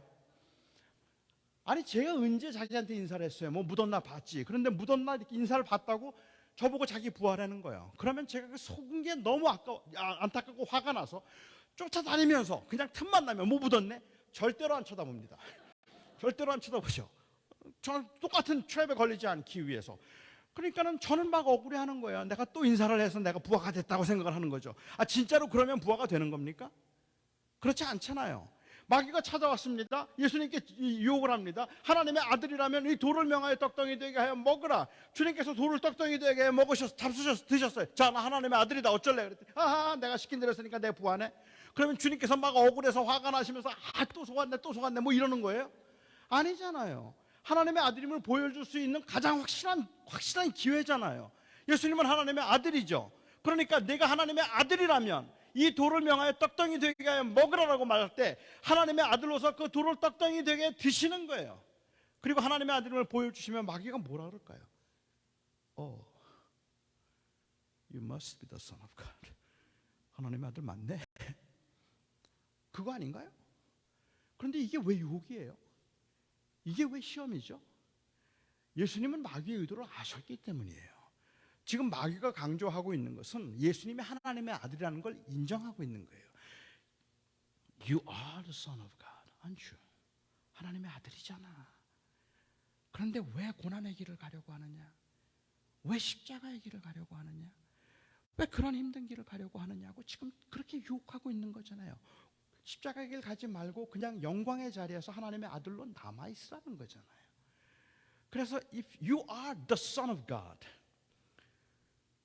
그 질문하면 예수님은 그 의도를 아시기 때문에 계속 대답을 Man shall not live by the bread but by the word that comes out of his mouth. 그의 입에서 나오는 말씀으로 살 것이지 떡으로 살 것이 아니다. 사람이라고 대답을 하세요.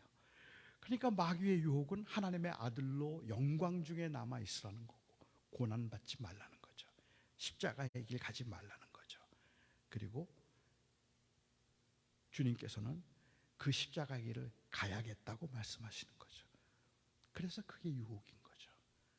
그런데 지금 베드로가 똑같은 말 하잖아요. 하나님의 아들이라고 내가 그랬는데 왜 고난 말씀하십니까? 왜 죽음을 말씀하십니까?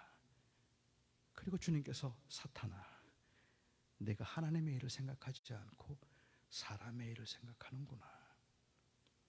하나님의 원하심은, 하나님이 가셔야 되는 길은, 하나님이 이 땅에서 하셔야 되는 일은 고난과 죽음, 십자가의 길을 가셔야 했어요.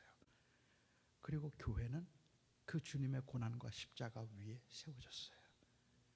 그렇기 때문에 이 땅에서 그리스도를 주라고 고백하고 살아가는 주님의 몸된 교회가 감당해야 되는 일이 있다면 기꺼이 고난인 거예요. 나에게는 불편하지만, 나에게는 힘들지만, 그래도 나보다 약한 사람들을 감싸 안으려고 하고 품으려고 하고 하나가 되려고 하고, 나하고는 전혀 맞지 않는 사람이지만 그리스도가 주인이 되시기 때문에 나를 내려놓고 그리스도의 원하심을 따라서 살려고 몸부림을 치는 그 모습이 바로 주님을 닮아가고 있고 그리스도를 주라고 부르는 교회의 모습이라는 말입니다. 어떻게 하면 내가 사람들을 컨트롤할 수 있을까가 아니라 어떻게 하면 내가 다른 사람들 위에 군림하고 더 대접을 받을 수 있을까 하는 것이 아니라 어떻게 하면 그리스도가 더 높아질 수 있을까? 어떻게 하면 그리스도의 주대심이 가리워지지 않을 수 있을까? 그것을 생각하면서 우리는 교회를 지켜가는 것이라는 거죠. 그래서 우리가 예배를 하면서도, 우리가 섬김을 통해서도, 봉사를 하면서도 결국 저희들의 마음속에 가지고 있는 궁극적인 그 가치, 그 소망이 있다면 우리 교회가 헌스벨에서 제일 큰 교회 되고 동부에서 제일 큰 교회가 되는 게 아니란 말이에요. 어떻게 하면 우리 교회가 정말로 더 많은 사람들이 모여서 더 풍성하게 더 큰 힘을 가지고 세상을 변화시킬 수 있을까? 내일 저녁에 제가 말씀드리겠지만 그건 하나님의 손에 있겠죠. 하지만 우리가 원하는 것은 그건 아니에요. 우리가 예배 가운데, 섬김 가운데 우리가 원하는, 교회가 원하고 있는, 교회가 바라는 가장 궁극적인 것은 주님이 높아지는 거예요. 그리스도를 존귀케 하는 것. 그분이 내 주님이시고 그분이 내 생명이시고 그분이 나의 모든 것이 되기 때문에 이게 세상에 보여주어야 되는 교회의 사명이라는 말입니다. 예수님께서 한 번은 말씀하시기를 돼지에게 진주를 던지지 말며 개에게 거룩한 것을 주지 말라라고 말씀하셨습니다. 일반적으로 사람들은 돼지에게 진주를 던지지 말라는 말씀을 들으면 영적 분별력을 생각해요. 그러니까 돼지를 잘 분별해야 돼요. 진주를 돼지에게 던지지 말라고 했기 때문에 돼지가 누군지를 알아야지 되잖아요. 그래서 이 돼지 분별할 수 있는 능력을 사람들은 기대하는 것 같아요. 어떤 사람들이 돼지일까요? 돼지에게 진주를 던지지 말라는 말씀이 무슨 말일까요? 안 믿을 것 같은 사람에겐 전하지 말라는 말일까요? 아니면 막 반대하거나 핍박할 것 같은 사람들에게는 복음을 전하면 안 된다는 이야기일까요? 믿을 것 같은 사람들에게만, 예수님 욕하지 않을 것 같은 사람에게만 전도하라는 이야기일까요? 저는 제가 초등학교 5학년 때 교회를 처음 나갔었어요. 그리고 초등학교 6학년 때 교회에서 쫓겨났어요. 사모님이 학교를 찾아오셔서 다시는 교회 나오지 말라고 하셔서, 그래서 제가 그 다음부터 교회를 떠났어요. 제가 사모님이 그렇게 화가 나셨던 이유는 목사님 아들을 때렸어요. 제가 그 학교 가는 길에 이 목사님 아들이 하도 얄밉게 굴길래 딱 한 대 때렸어요. 한 대 때렸는데 이가 부러졌어요. 그래서 사모님이 그 학교를 찾아오셔서 어떻게 된 건지, 아니 학교 가던 아들이 막 피를 철철 흘리면서 이가 부러져서 왔으니까 놀라셨겠죠. 어떻게 됐나 싶어서 이제 학교로 저를 찾아오셨는데, 제가 뿌듯 그냥 끝까지 이제 막 우기면서 걔가 먼저 잘못했다고, 그래서 내가 그냥 한 대 때린 거라고, 자꾸 잘못을 잘못했다고 말하지 않으니까 사모님이 너무 화가 나셨나 봐요. 너 이제 교회 나오지 마 그러시더라고요. 제가 그래서 두 가지 안 했죠. 그날부터 교회 나가지 않은 거. 그다음에 두 번째는 그날 이후로는 주먹을 안 썼어요. 저는 제 몸에 소림사에 피가 흐른다는 걸 그때 알았기 때문에 이건 내가 주먹을 쓰면 사람 다치겠다. 딱 한 대 이가 부러질 정도면 이거 쓰면 안 되겠다 해서 주먹을 안 쓰기로 하고, 그리고 교회 안 나가기로 하고. 저는 교회 다니는 사람들은 다 위선자라고 생각했어요. 원수를 사랑하라고, 이웃을 사랑하라고, 웃기는 소리 하지 말아라. 저는 교회 다니는 사람들 전부 다 위선자라고 생각하고, 교회 다니는 사람들 욕하고 핍박하는 게 제 사명인 줄 알았는데, 그래서 제 동생이 교회를 다니기 시작하면서 저보고 자꾸만 교회 가자는 거예요. 형, 교회 가자. 그러면 저는 방에 들어가서 제 동생이 아끼는 예수님 사진에다가 침을 뱉었어요. 그리고 협박을 했죠. 위협을 했죠. 한 번만 더 나보고 교회 가자 그러면 저 액자 내가 그 떼어서 다 부셔버릴 거야. 나보고 교회 가자만 하지 마. 그때만일 제 동생이 생각하기를, 저건 돼지다. 돼지에게 진주를 던지지 말라고 하셨는데 전도했더니 예수님 욕이나 하고 사진에 침이나 뱉고 저거 돼지다. 그랬으면 전 여기 없습니다. 제 동생은 꾸준히 틈만 나면 한 번 교회 데려가려고 그렇게 애를 써서 결국은 제가 교회를 한번 방문해 보겠다고 가게 된 게 여기까지 오게 된 셈입니다. 돼지에게 진주를 던지지 말라는 말씀은 돼지를 분별하라는 영적 분별력에 관한 이야기를 하고 계시는 것이 아니라 그 말씀은 제자도에 관한 말씀입니다. 사실은 그래서 영적 분별력에 관한 이야기라면 7장에서도 마지막 부분에 얘기를 하셔야 돼요. 너는 거짓 선지자를 조심하라든지 뭐 이런 말씀할 때. 그런데 7장 앞부분에 이 말씀을 하시면서 바로 그 전에 돼지에게 진주를 던지지 말라고 하시면서 그 다음에 하신 말씀이 너는 다른 사람들을 함부로 판단하지 말라 그랬거든요. 다른 사람들을 비판하지 말아라 라고 이야기를 하시고, 내 눈 속에 있는 들보는 보지 못하고 남의 눈에 있는 티를 보느냐고 말씀하신 다음에 이 말씀을 바로 하셨단 말이에요. 그러니까 이 말씀은 영적 분별력에 관한 말씀이라고 보기는 어려울 것 같아요. 오히려 이 말씀이 말하는 건 누가 돼지인가를 구분하는 것이 아니라 오히려 내가 제자라면 내가 아끼는 것들을 소중히 여겨서 함부로 다루지 못하고 다른 사람들이 밟지 못하게 하라는 거예요. 그게 우리가 해야 될 사명이다라고 이야기를 하고 있는 거죠. 조금 예를 들어서 말씀을 드려볼까요? 저는 제가 이제 지팡이를 짚기 시작한 건 2009년도부터니까 신학교 다닐 때 제 별명은 비돈입니다. 나르는 돼지. 워낙 탁구를 잘했어요. 탁구하면 제가 진 적이 없을 만큼 탁구를 좋아하고, 그리고 탁구를 잘하고 탁구를 많이 했습니다. 근데 그 당시 제가 탁구를 할 때 제일 좋아했던 선수가 유남규라는 국가대표 선수를 제일 좋아했습니다.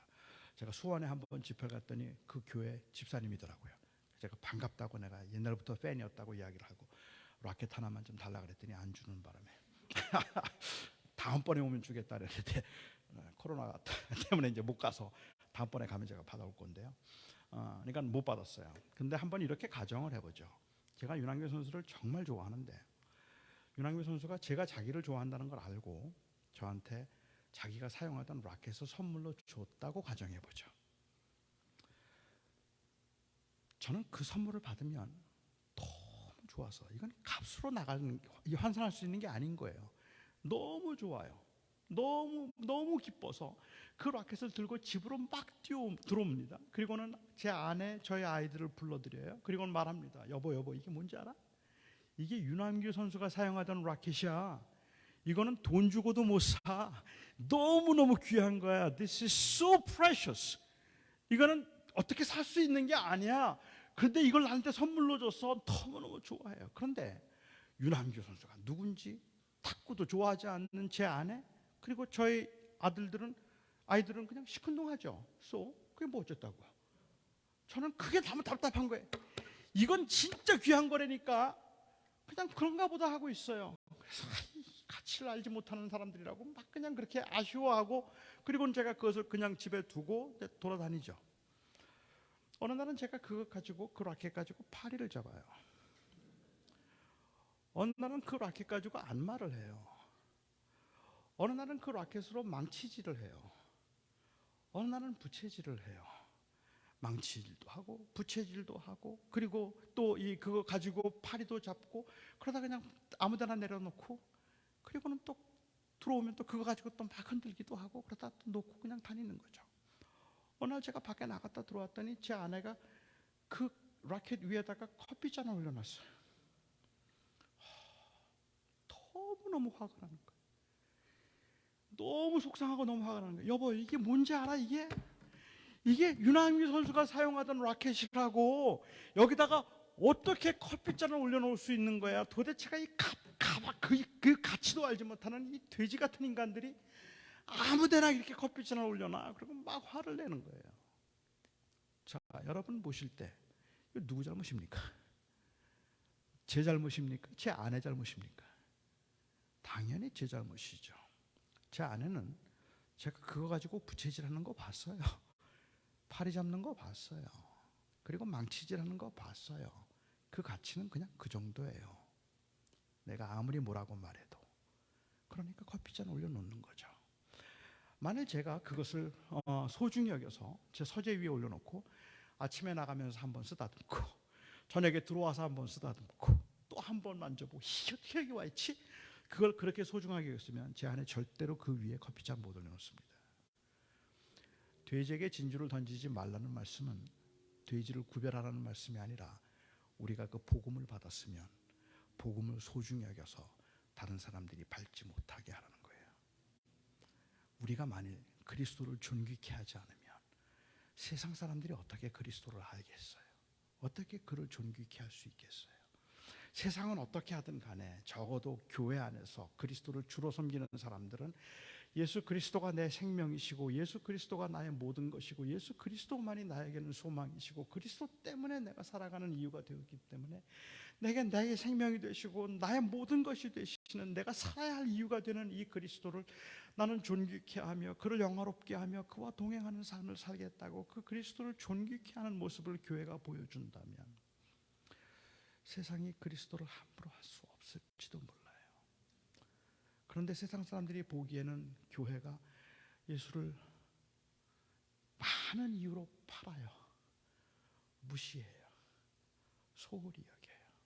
아무것도 아닌 사소한 것임에도 불구하고 자기의 유익이 걸려있다 하는 순간에는 어김없이 분쟁과 싸움과 다툼으로 교회들이 그야말로 피투성이가 되기도 하고, 세상 사람들이 보기에는 아주 지극히 작은 것 하나도 양보하지 못하고 그냥 매달려서 그거 달라고 막 소리 지르면서 하나님 앞에 부르짖고, 저 교회 주지 마시고 이 교회 주세요. 하나님, 저 교회를 문을 닫아도 이 교회 부흥하게 해주세요. 그렇게 기도하고 있는 모습들을 세상 사람들이 보면서 다 고개를 흔드는 거죠. 그 가치를 몰라요. 그렇죠. 결국은 그들이 돼지인 것이 문제가 되는 것이 아니라 돼지에게 진주를 던지고 있는 우리가 문제가 되고 있는 거예요. 그것을 함부로 다루고 있는 우리들이 문제인 거죠. 지금 교회가 회복해야 하는 것은 무엇일까라고 생각한다면, 저는 진정으로 교회가 회복해야 되는 것이 바로 이 그리스도 머리가 되시며 만물 안에서 만물을 충만하게 하신 이의 충만함이 되신 그 그리스도가 우리가 모인 이곳에서 가장 높임을 받으소서. 목사 아닙니다. 장로도 아닙니다. 교인들도 아닙니다. 그리스도를 주라고 부르는 사람들 모두가 함께 모여서 오직 내 주님이십니다, 나의 생명이신 그 주님만 높이기를 원합니다. 교회가 그리 회복될 때 세상에서도 그리스도의 이름이 드러날 겁니다. 아직은 주님의 그 권세와 그리고 주님의 다스림이 온전히 드러나지 않고 있지만, 그러나 이 그리스도의 다스림과 그리스도의 주되심이 저는 교회에서는 이제 회복되어야 된다고 생각합니다. 저는 이 헌스벨에 있는 몇 교회들이, 그리고 주님을 믿는 모든 성도들이 한 마음이 되어서 내 교회가 아니라, 이 교회가 아니라 그리스도가 높아지도록 그리스도를 존귀케 하는 하나님의 사람들이 될 수 있기를 바랍니다. 그게 교회입니다. 기도하겠습니다.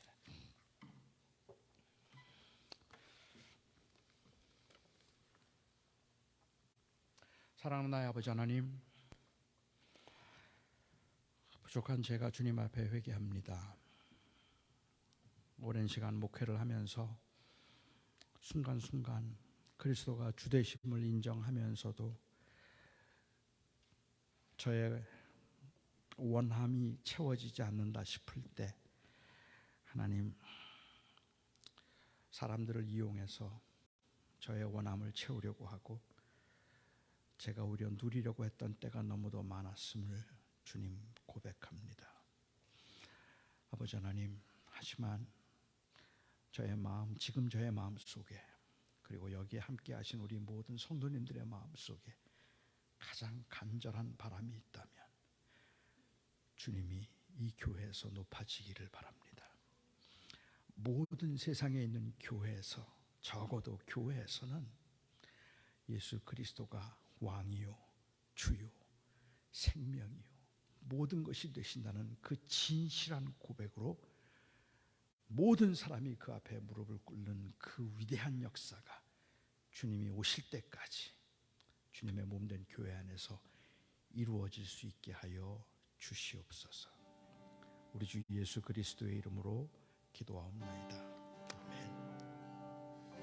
우리 시간 함께 주신 말씀 가지고 함께 기도하며 나아갔으면 좋겠습니다. 이 시간 우리 이 찬양을 한번 같이 고백하시고요. 그리고 우리가 각자의 교회를 위해서 함께 좀 중보하며 기도하며 나아갔으면 좋겠습니다.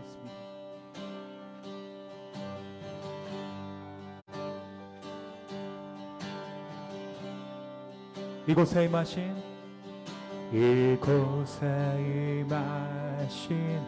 하나님 나라, 가난한 마음으로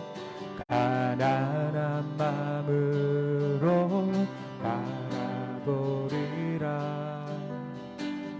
먼저 그 나라 그 뜻 구하며 나의 삶 드리리.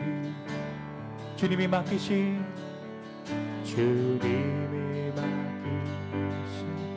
하나님 나라, 믿음의 눈으로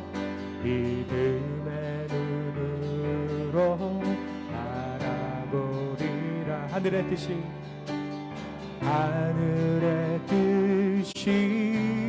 이 땅 가운데 완성될 그날까지 믿음 다하여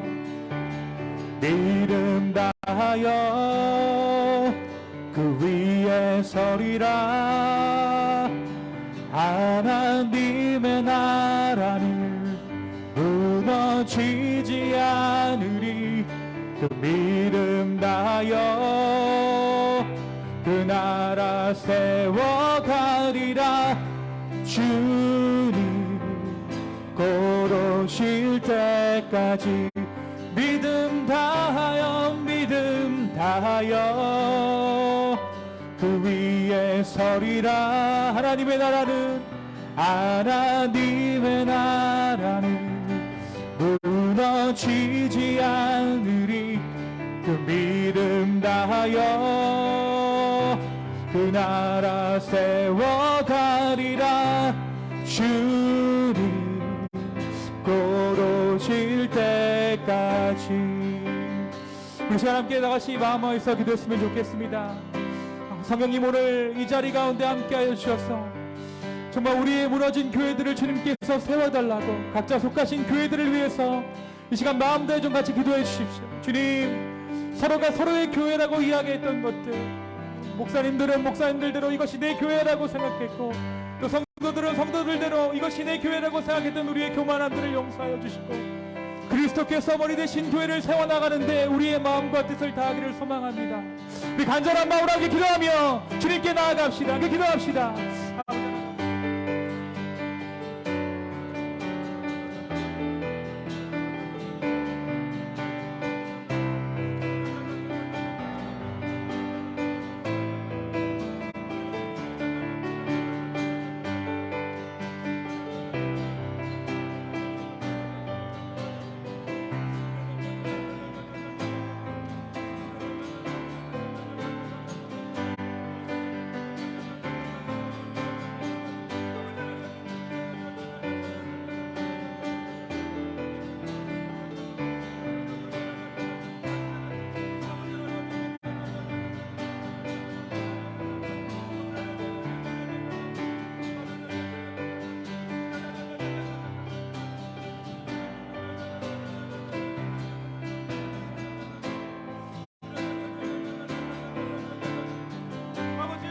주시옵소서.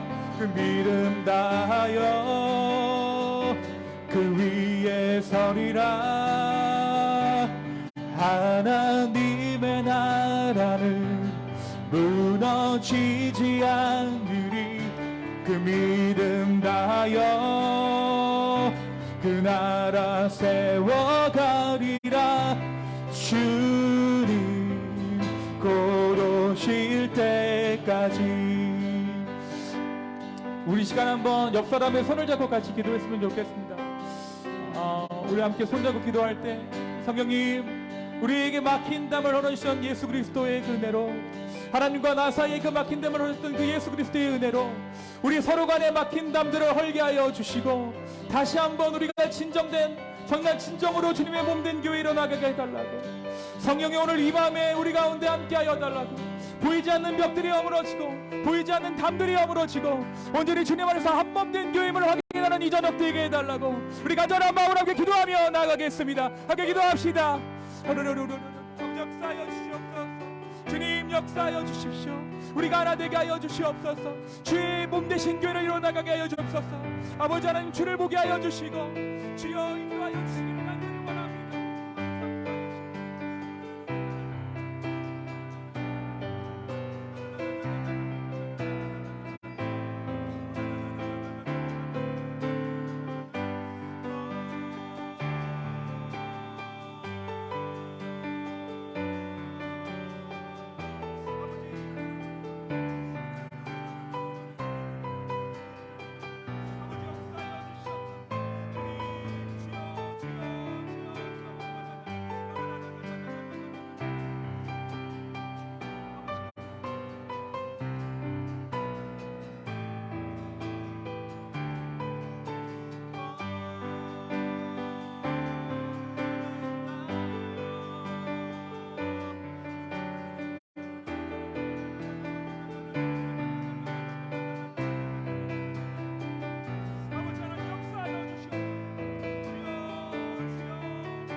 우리 시간 마지막으로 한번 기도했으면 좋겠습니다.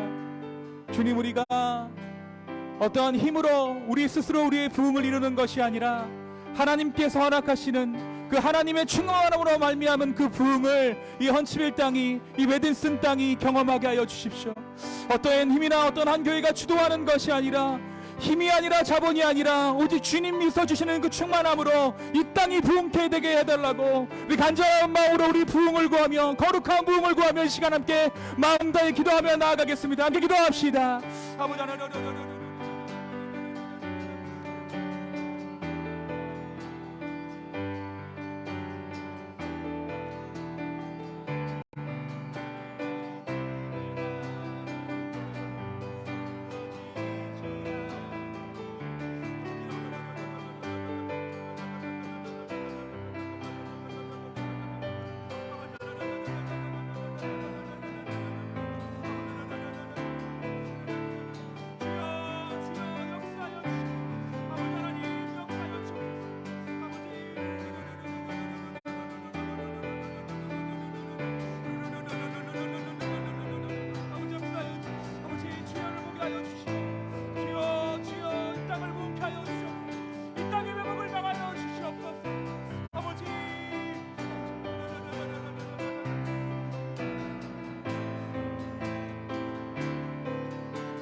다 같이 찬양합니다. 믿음 다하여 그 믿음 다하여 그 위에 서리라. 하나님의 나라는 무너지지 않으리. 그 믿음 다하여 그 나라 세워가리라. 주님, 두 손 한번 높이 들고 찬양하겠습니다. 믿음 다하여 그 믿음 다하여 그 위에 서리라. 하나님의 나라는 무너지지 않으리. 그 믿음 다하여 그 나라 세워가리라. 주님 곧 오실 때까지. 주님, 우리는 연약합니다. 주님의 부흥을 담아내기에, 주님의 몸된 교회라고 우리 스스로를 표현하기에 너무나도 연약한 교회입니다. 그러나 그럼에도 불구하고 주님, 우리가 주님의 교회 되기를 소망합니다. 성령이여, 이 연약한 교회들을 붙잡아 주시옵소서. 아버지 하나님, 먼저 이 교회 안에서 진정한 복음이 회복되기를 원합니다. 우리 스스로가 너무나도 복음을 하찮게 여기고 스스로 버려버리려고 하지는 않았는지 주님, 오늘 말씀을 통해 돌아봅니다. 주님, 이 충만함으로 말미암은 마무리의 충만함, 그 충만한 교회, 이 교회를 통하여서 우리로 하여금 복음이 회복되게 하여 주시고, 그 복음으로 말미암아 진정한 새로운 삶을 경험하는 일들이 이 땅 가운데 일어나게 하여 주시옵소서.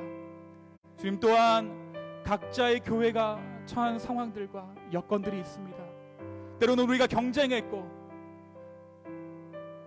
이 교인 저 교인들을 나누었고, 교회가 서로 담을 두었지만, 주님, 오늘 이 저녁에 기꺼이 우리의 담을 허물기를 원합니다. 주님, 우린 연약합니다. 어떻게 허무는지도 모르겠습니다. 그러나 주님,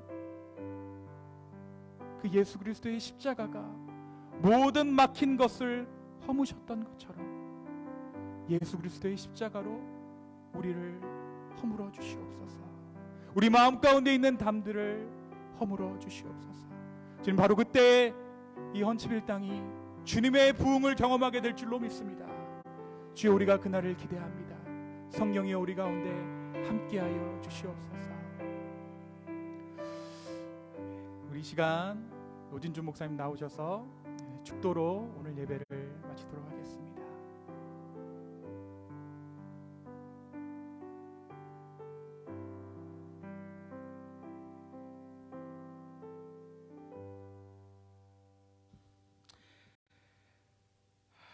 그리스도께서 머리가 되신 교회임에도 불구하고 많은 사람들이 예수 없는 예수 교회를 말함이 안타깝습니다. 주님, 여기에 교회를 세우셔서 감사하고 이곳에 모인 분들이 교회가 되게 해 주셔서 감사합니다. 이제는 교회의 머리가 되시며 만물 안에서 만물을 충만하게 하신 이의 충만함이 되신 우리 주 예수 그리스도의 그 놀라우신 은혜와 그 아들을 통하여 세상을 회복하시고, 또한 그 아들을 통하여 이 혼란스러운 세상에서 사랑을 확증하신 우리 하나님의 극진하신 사랑하심과, 우리는 마음을 먹어도 다짐을 해도 흔들리고 넘어질 수밖에 없지만 친히 우리의 보증과 인치심이 되심으로 하나님께서 시작하신 선한 일을 이루실 성령의 교통하심과 충만하심이 헌스빌에 세우신 모든 교회들 위에, 또한 그 교회에 속함으로 교회가 되어서 모일 때마다 그리스도를 존귀케 하는 모든 성도들, 그리고 그들의 모임과 예배 위에 온전히 함께 하시기를 간절히 축원하옵나이다. 아멘.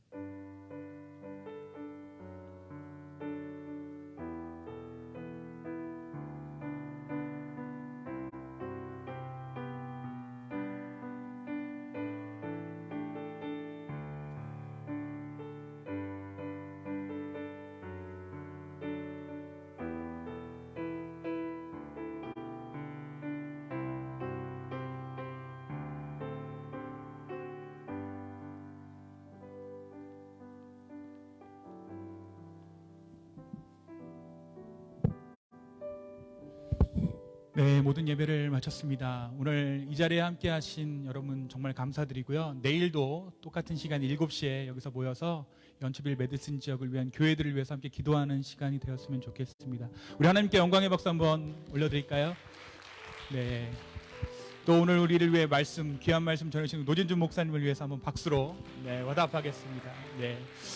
네, 저희가 간단한 다과를 준비했습니다. 나가시면서 하나씩 빵인데요. 받아가시면 좋겠고요. 자유하게 교제하시고, 아이들이 지금 116호에 있는데 제 아내가 지금 혼자 보고 있습니다.